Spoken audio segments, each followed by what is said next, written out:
Здравствуйте, друзья! В сегодняшнем видео я вам покажу, как я украсила свой камин. Украшения совершенно недорогие.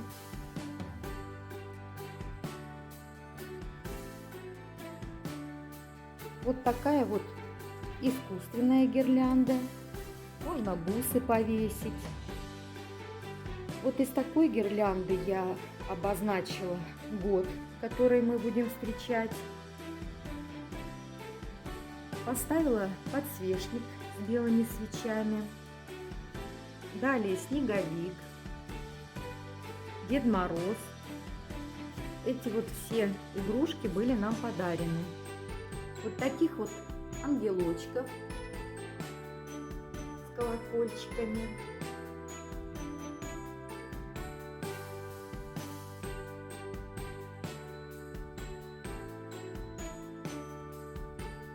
Ну, а у подножия коробочки с подарками.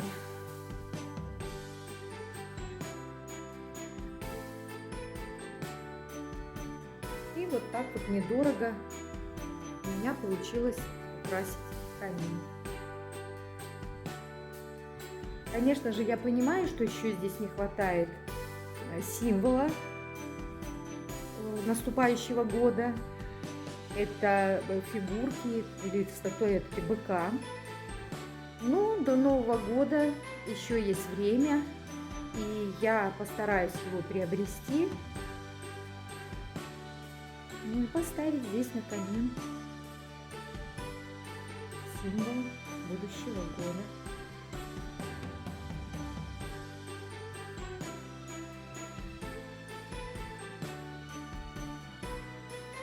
Друзья, вот такую елочку я придумала.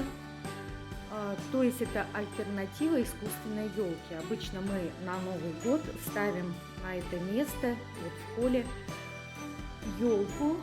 Но в этом году мне очень захотелось из такой вот световой гирлянды. Сейчас я вам покажу. Вот такая вот гирлянда.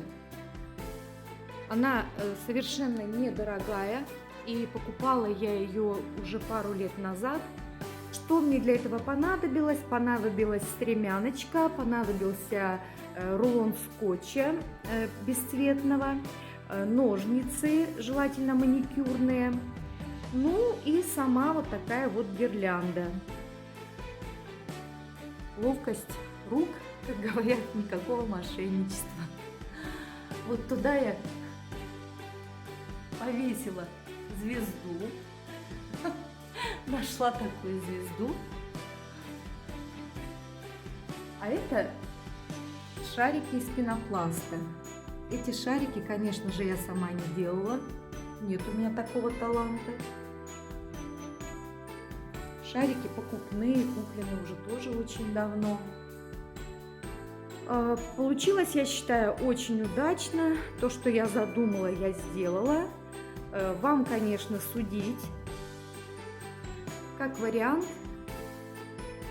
мало ли вот бывает в квартире совершенно негде поставить елочку. Можно купить вот такую гирлянду и соорудить на стене такую елочку. Друзья, благодарю вас за просмотр. До новых видео. Пока-пока.